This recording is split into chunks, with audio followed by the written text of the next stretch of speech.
Hi Luzie, my name is Justyna Baranecki and I'm the blogger behind She Chic, and I'm also the co-owner of chicshop.ca. Welcome to my home.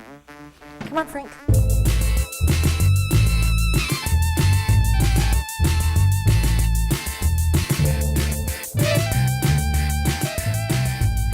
Justyna Baranecki lubi bawić się modą, polować na oryginalne ciuchy, zestawiać się ze sobą.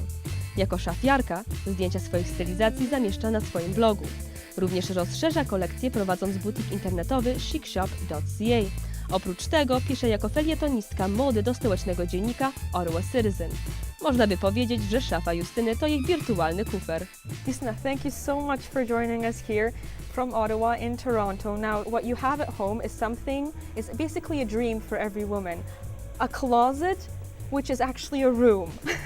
Yes.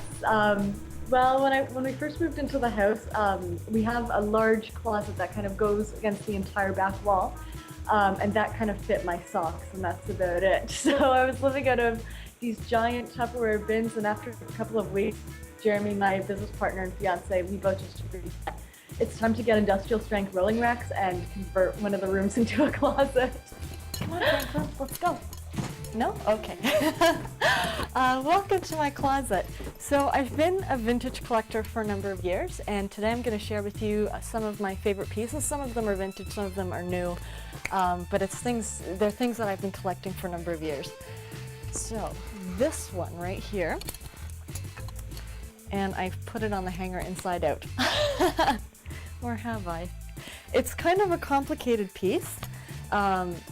It's a vintage cape, and I've always sort of imagined wearing it on a rooftop party with a pair of stilettos and a bikini.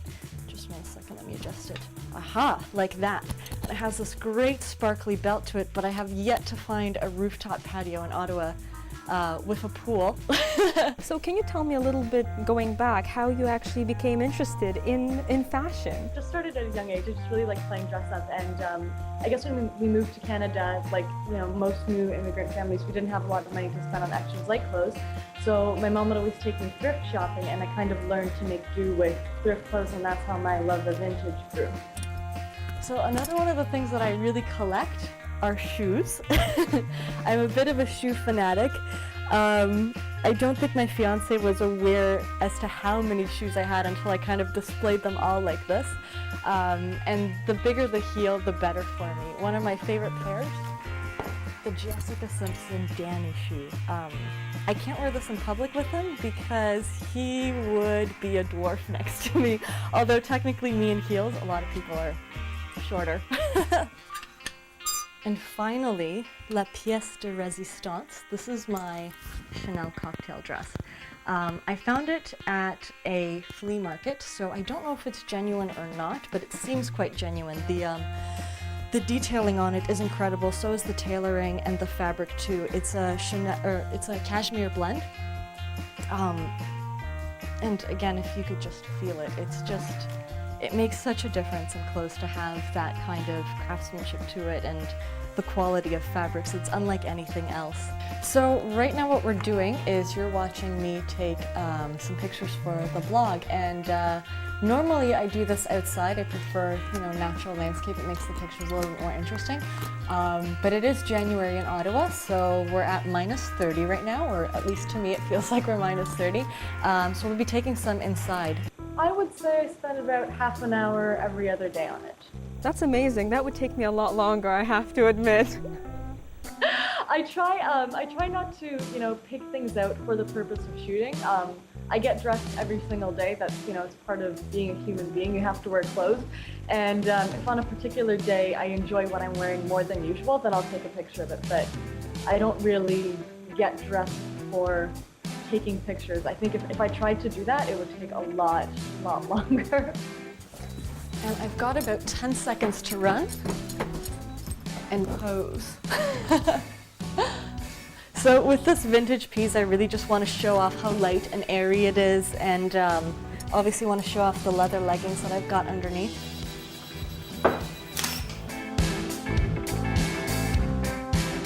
It seems like it's a huge phenomenon now, people getting dressed up and taking their own photos. What do you think the appeal is to be able to look at somebody in Ottawa, in New York, in Paris, in London, and see how they dress on a daily basis? I think it's a lot more relatable. I think if you look at the turn of the millennia, and it was all so celebrity placed and so unattainable. It's like, okay, great that Madonna has a pair of Louboutins, but what am I gonna do with that? I can't really, and it's so nice to look at other people, like regular, everyday people making do with what they have. And, how do you go to places like Zara and H&M and thrift shops and vintage and create an incredible, beautiful outfit? And I think that's, the real appeal, is seeing what you and somebody that you can relate to can do with fashion, not just people with access to millions and millions of dollars. As great as couture is, nobody really has a stockpile of it at home.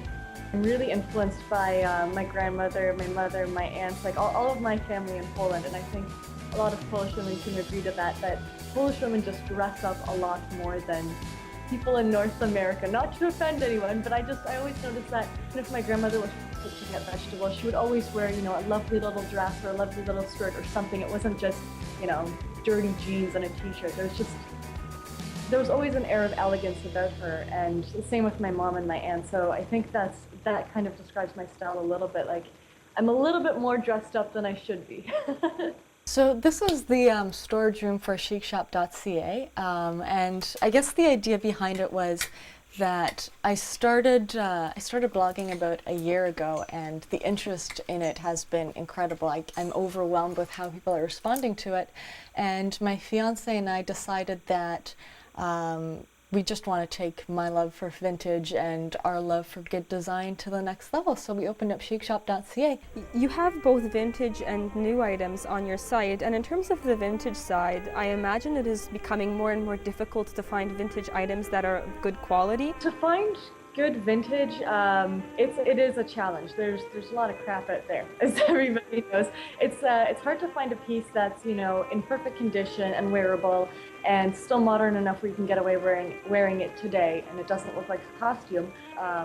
Every weekend in the summertime, we do a road trip up to Kingston or Toronto or Montreal or North Bay, anywhere really, and we hunt down estate sales, women, older women that want to get rid of their old clothes, and sometimes you get good stuff, sometimes you get bad.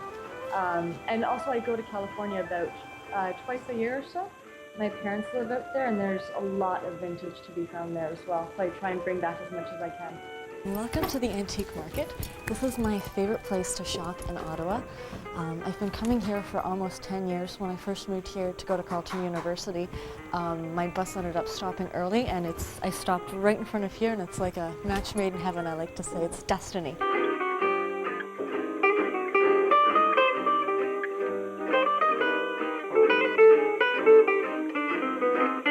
And if it fit me, it would be mine. I guarantee it. You mentioned that in terms of the fashion scene, it's pretty non-existent. Why that as a home base? How challenging is it to be out there? Given that there is a lack of industry, it's really great to start your own business. You don't really have that much competition, but because there isn't a real paid industry either, there's a lot of room for creativity. You can pretty much do whatever you want. And the con is that you end up having to do a lot of stuff for free, and it's a lot of volunteer work in order to get your name out there. So pros and cons, but it is what it is.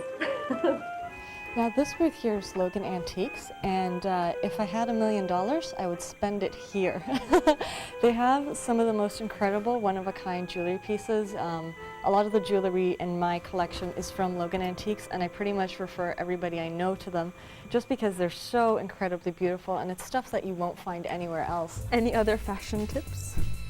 Be true to yourself. Dress for yourself. If you like what you see in the mirror, who cares if you're out of fashion or in fashion? I find that that's something that I really do. Like, a lot of the times, if you look at my blog, I'm so off fashion and so not on trend, but I don't know, I like what I wear.